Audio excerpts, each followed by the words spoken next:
we're back with another episode of Café con Chisme. I'm Seb. And I'm Yaz.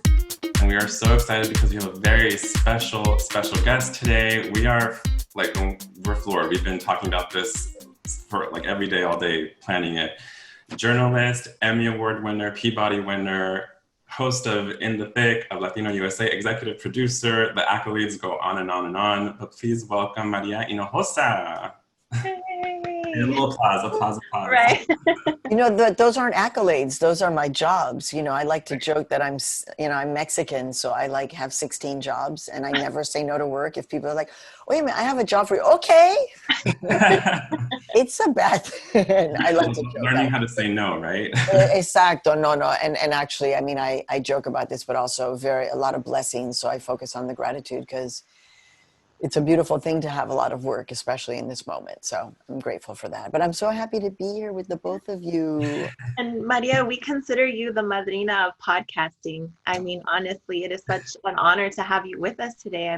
You really have set the template, with Latino USA for us as Latinx podcasters to kind of start doing our own thing. So it's just such an honor to have you with us today. So thank you. I love that. That's when I created Futuro Media, which is the nonprofit company that I have here based in Harlem in New York City, and people were like, what do you mean you're going to focus on doing Latino USA? Nobody listens to the radio anymore. Podcasting was just kind of starting. We were already doing a podcast version, but people were like, come on, who's going to do this? And so now that there are so many Latinx podcasts and people just doing their own thing, it's very exciting, but thank you for calling me a madrina. In 2016, when we started this, I think your Latino USA was the only Latinx anything in podcasting, and podcasting has been so dominated as other fields with white men's voices.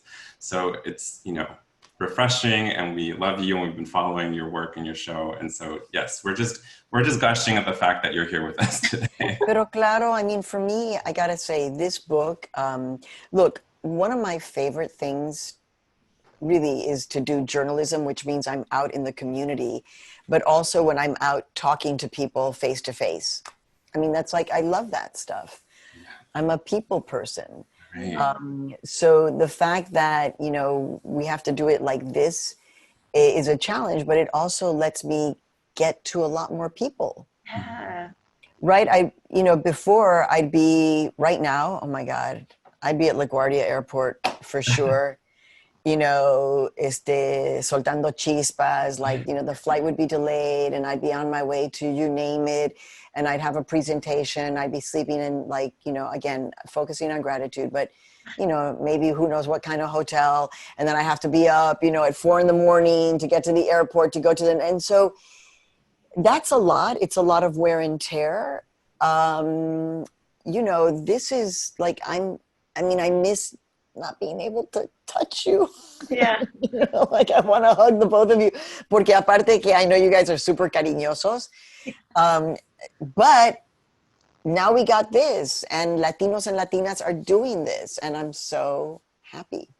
Yeah. Yeah, I think it's an exciting time, right? And what's also exciting is that all of the shows are also doing different things, right? There's not one way of being Latina, Latino, Latinx. They're all kind of bringing their own perspective. So an exciting time, Absolutely. So we wanted to talk, of course, we're here to talk about Once I Was You, the new book. Yeah, we have it on display here. Love it. I have a poster. Yeah. Yes. That's goals, to be honest. That is goals right there. When I received that in the mail, I was like, really? I was like, okay, well, I'm going to use it. Yeah. As you should. Right. So we want to talk a little bit about the book. We loved it. It's a phenomenal story. It's so powerful. We were laughing and crying and relating with so much of it. So it kind of paralleled our own mother story. Our mother came from Ayutla, Jalisco in 1964 at the age of 12 with her parents, and I think it was 5 siblings at that time. And so when I was reading, especially those early chapters of your childhood and navigating in school, I just kept thinking about my mom and all the stories that she shares of having similar, you were in Chicago, she was in LA. And the fact too that our father migrated from Chile later in the 70s at 18, but also just how your story speaks to immigration at different levels to in different types of immigration stories. So I was hoping you could talk a little bit just about situating the book as a story about immigration and migration. So we really did decide. It was clear that people were interested in my story and kind of how I made it. It wasn't so much like, oh my God, this is a journalist tells her story, but there was that element of it too. But then there was the conversation about really talking about the history of immigration policy. O sea, un poco como que like trying to have a certain amount of reckoning with my country. I was born in Mexico, siempre seré orgullosamente mexicana, but right now my family's here. And so I had to have this moment of reckoning of why is it that we feel like we're celebrated? We're told, Statue of Liberty, but in policy, we don't feel this way. And so the book then is situated actually in, the years of my life. And during this period of time, it's really strange. I actually used to teach a class on this at DePaul, where I started being a professor. And when I taught a class about how in the past 50 years, we have witnessed a people going from being immigrants to now being illegal. While at the same time witnessing a drug that was once considered highly illegal, marijuana, going legal. So people were illegal people, but now they became illegal at the same time that an illegal drug became legal. O sea, de que ¿cómo es eso? A drug becomes legal, but people become illegal. How is that? I don't use the term illegal to refer to human beings ever. But I needed to understand that. And that's how the book is situated in really trying to make a reckoning of the history. And it was interesting. Yesterday, I was having an interview, no me acuerdo con quién, because it's been a lot of fun, but it's been like, so I'm not complaining. But it was this kind of moment of like having to take ownership of telling American history. And almost like it was a very scary part of writing the book was that, like having to do that. Take ownership of doing that work, almost like I don't know if I'm qualified, right? Right. De nuevo, the imposter syndrome. And yet I think it's really important that we look at this country's history through these eyes. We have to. So that's why the book is a lot of my own personal story, which turns out to be more complicated than I thought, but also situated right in this period of history. Mira, the fabulous actor, Raúl Castillo, you know him from Looking, you know him from, so many, many, many, many things. If you don't know him, look him up. After he read the book, he was the first reader, and he said, I feel, ahora estoy armado con información. I'm like, I have the information. You feel that, Yaz? Like it's like, oh, I got this now. And that is so, wow. When he said that, I was like, yes. Yes. No, you provided such and it's so beautifully written, right? Because you don't feel like you're reading a history book, but you're just gaining so much knowledge and information about the history of migration in this country that provides such a important historical context, not written from a perspective of a white man, right? So you're not reading I say you're not reading a history book because in my opinion, history books that we've written or that we've read for years have been always centered around, the white narrative of who's coming into this place, right? So, I mean, in many ways it is the history book we've always needed. And it's just so important how you don't even realize you are gaining so much historical context because you're just reading along with your story until afterwards you're like, wow, okay, thank you. Yes, this is what we've been waiting for. You know, the way I refer to it is that it's like the book has a lot of spinach in it, but it turns out that it's like spinach that's really delicious spinach, like that first time that you eat spinach and it's like in an Italian restaurant and it's like, right? And you're like, oh man, this is spinach. Like I thought I hated spinach. Oh my God, that's the kind of spinach that's in this book where you're just like, oh my God, that was tasty history that I needed to know. Yeah, as reading it, I'm thinking, I'm like, this is something I want to assign in a future Latino studies class because it's the personal narrative, like with the historical context. That is always what I'm telling my students. Like, these things don't just happen. What we're seeing today is not just, you know, because of Trump. It's a long history of racist policy that's been embedded into the system, right? And so I think, like, yes, it's such a great way to consume important history with like the narrative that also brings so much heart, right? It makes you feel. By the way, you know, the first, not a memoir, but the first book that I read that delivered that was actually the book Frida, about by Hayden Herrera, who I actually met. She's actually a white woman who was married to a Latino man. That's why, hence the last name. But she wrote the book, Frida, about Frida's life and history. And it was the first time that I read a biography where I was learning about her personal life while learning like important situated moments in history. So yeah, I didn't even make that connection until right now. Yes, we love it. We love those little moments. So we wanted to also talk a little bit about, you know, what you hope readers gain from this book, because obviously there's so much to gain, but what is your hope as author? So one, I hope that I get a lot of different readers, because I think part of the reality of this book is that soy mexicana, but I'm also growing up on the south side of Chicago. You know, a Black woman is my very best friend. You know, Martin Luther King is the person who speaks to me. I write about, you know, the first refugee crisis that we all saw on television was the Vietnamese refugee crisis. So, you know, yes, Latinos and Latinas everywhere. My whole experience of being an activist for Central Americans when I was in college. So I hope, one, that it is, and this is not my favorite word, but that people kind of understand, like, this is an American woman's story and that it's super intersectional, right? That is who we are. You know, people are like, well, you're just a Mexican immigrant. Right. It's like, ¿qué es eso? Like, you know, yes, and we are so many, many things. So I would hope that people walk away with a sense of complexity of who Latinos and Latinas are in general. And then I hope that on the historical side that people realize that this is not going to change unless people do something about it. Right. Right. Yeah, no, I love that, because I feel like Latinas specifically, right, we don't get to be multifaceted very often. We are, but people view us in a very specific way, right? This is what you do, so this is what we're going to ask you to keep doing.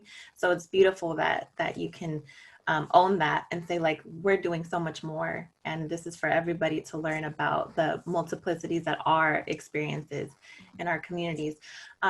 I wanted to shift over to something a little bit, well, a lot more heavier, obviously. So you shared recently, you know, you reported on women immigrants being systemically, you know, raped and abused in detention facilities for decades. And we know that the US has a long history, right, of doing this to women of color, Black women, Puerto Rican women, Chicanas in LA back in the 70s, right? Can you comment on the news of these forced hysterectomies and sterilizations that are happening in the detention centers at this time? I've been talking about this for over a decade.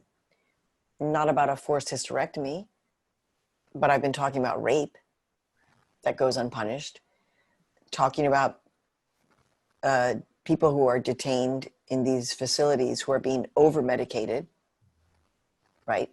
On my front line, we had a man who was complaining, right? He was Jamaican, he had a green card, and now he's in a detention facility, as he said, being treated worse than an animal.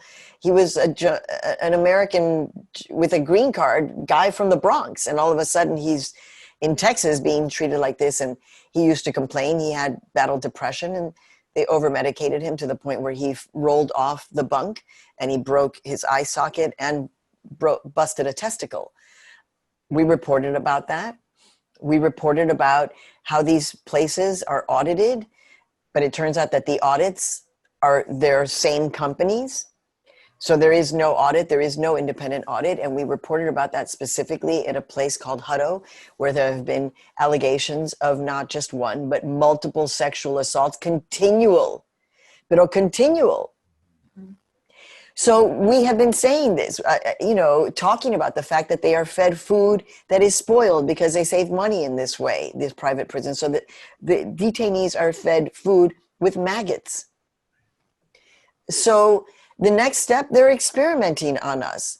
On the one hand, I did the reporting for Latino USA called The Strange Death of Jose de Jesus, who did need medical care. He was put on suicide watch, and he committed suicide while he was on suicide watch. ¿Qué es eso? He swallowed his sock. His sock.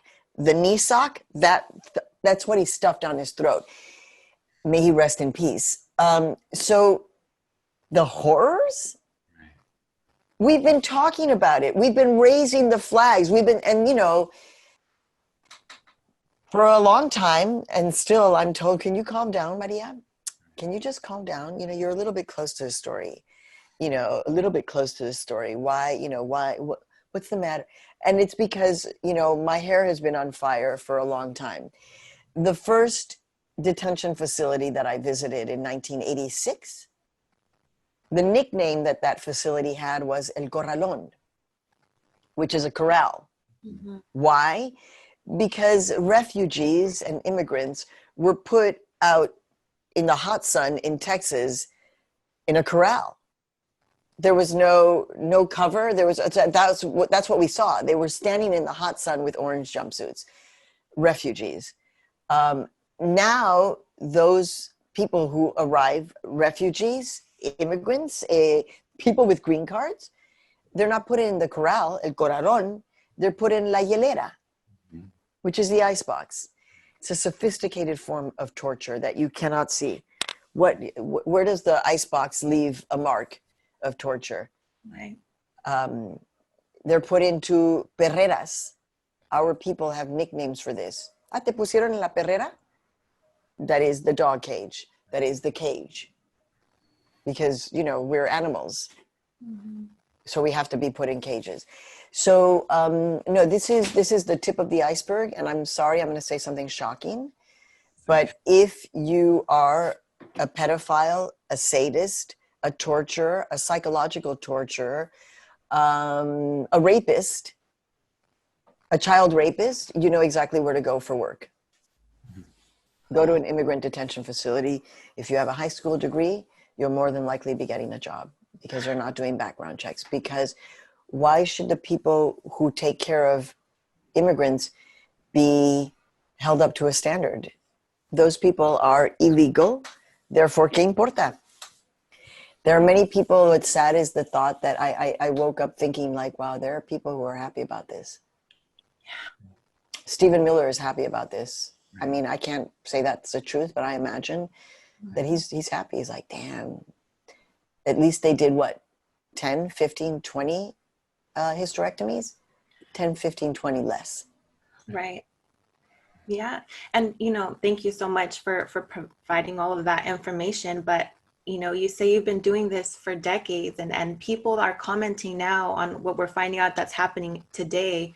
And they're like, this sounds like something that happened, in Nazi times, like somewhere else. Like, how could we, this is horrific, but this is exactly what we've been doing here for centuries, right? Like, it's just this disconnect, this dissonance that it's like, well, this must have been happening in the horrors of Nazi Germany, never here. Right. Which, by the way, yes, it was. Right. But you're right. Like, for example, the taking of children, that did not start with Stephen Miller.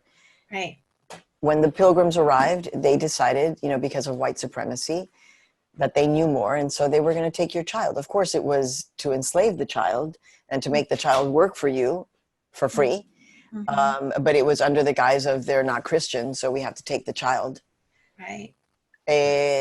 When enslaved people were brought here, they took their children. Right. They took their children to make money off of them. The taking of children in this country is not new. Right. And so that's where, like, I would hope another thing that people can take away from Once I Was You is to use this book as a way to have that conversation in your own family. It took me a couple of times before my mom was able to say what really happened, because we do internalize this trauma.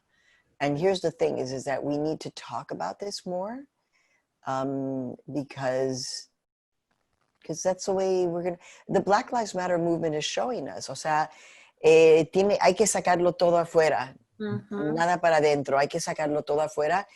You know, hopefully with amor, you know. It's rough right now because people are angry, but we have to get it out, therapy, you know, however we can, because this trauma is real. And that is different than, you know, than 30 years ago or 50 years ago, is that at least now we're talking about it. We see it, pero por favor, then it needs to stop. Right. Wow, thank you for sharing that. I know we're kind of running into the end of the interview, so we just wanted to say thank you so much for I'll take one more question. You want to take one more? Okay. The one more is actually a fun one, maybe to end on a lighter note. So we have a segment on the show that we call Things That Make Us Go, ugh. And that segment came from just like, we were realizing every week on the show, we were talking about things that got under our skin, either small pet peeves or like big things that were happening in the news. So we wanted to ask you what maybe is something that made you go, ugh, in recent. Oh my God, this week, you know, it's the passing of Ruth Bader Ginsburg. It's that I just walked into the room before I came in. That's why I was 3 minutes late, was because I could not believe that Mitt Romney is supporting the nomination of a Supreme Court justice before the election. So, you know, that's making me get really, really worried and concerned. I do, you know, my message for people who are watching this is that, you know this already. If you're watching this, it's because you have a certain degree of privilege. And so now that means use that privilege to make sure that everybody is getting out to vote, has a plan. Like, what is your plan to vote? Like, actually, what is your plan? I've switched mine around, but right now the standing plan is that I'm going to vote day of in person because I want it to be counted. And I'll go there and stand in line, you know, starting at 5 a.m, and then I'll wake up my family and say, come down, so that they can come and vote. And that we'll socially distant with masks. But everybody has to have a plan. Yeah. And Latinos and Latinas, you know, we showed, because Bernie Sanders did his job, frankly, and he approached Latino and Latina voters, and those voters returned the favor. Maybe Biden isn't coming after the Latino or Latina vote, but there are all kinds of reasons why there needs to be a change right now. So I just hope that Latinos and Latinas realize the power they have, whether it's Florida, hello, Right. Texas, hello, New Mexico, Arizona, Nevada, Wisconsin, Ohio. These are places, Pennsylvania. So Latinos and Latinas need to recognize, like, we got this. I like to say Latinos need to realize that we're, and in particular, Latinas need to realize that we're the new Black women's vote. In that the Black women's vote is the vote that pushes, that organizes, that makes so Latinos have to become the new Black women's vote. We have to be that. And we have to take the lessons from the Black Lives Matter movement and from the Black electoral organizers, and from the Black women. We have to do this. Absolutely. Well, you heard it here, folks. I was just going to say that. Maria Hinojosa said, go vote, have a plan with your family, with your friends, pack snacks if you have to for the long lines. Yes. A plan. Well, maybe not water. Oh, right. That's always a problem. Like, we're supposed to be hydrating, but then it's like, ay, ¿qué hago? Yeah, right. Make sure you have a bathroom plan. Well, Maria, thank you so much. Yes, and also remember, you can get it in Spanish. Yes, Una Vez Fui Tú, Once I Was You, the new book by Maria Hinojosa. Yes, do you want to say any final words before we log off? Yes, thank you again. Thank you so much, Maria. It has been an absolute pleasure. My mom is going to be so excited after we get off and share this with her. So thank you so much. And, you know, thank you. Yes. So I'm going to make an offer. So offline, you all are going to tell me the name of your mom. You're going to give me your address, and I'm going to write. We have these little stickers. Once I was you stickers, so I'll sign it for your mom, and then your mom gets to put that on her book. So that's my dream, is that it becomes, that Once I Was You becomes a book that forms community, that helps us to have these conversations, and that people realize I actually want to be right here with you in Café con Chisme. Like, where else am I going to be? With 60 Minutes? No. But this is what this book is about. And so, yeah, that's where I want to be with you. So muchas gracias. And you didn't ask me about my chingona necklace, but yes, I want to make sure it's in full view. The chingona necklace. Yes, full view, and the chingona earrings that go with it. Oh my gosh, those are beautiful. Always. So I try not to do product placement because, I'm I don't do that. But if you wanted to, her name is Maria Belén. And you can find her. Just look at Sandra Cisneros, actually. Sandra Cisneros just posted her because Sandra can. And so, yeah, she's an amazing. Beautiful. All right. So we have little sayings for the end of our podcast every time, but I'm changing mine a little bit. So every day in every way, folks, you are getting better and better. Remember that you know more than you think you know.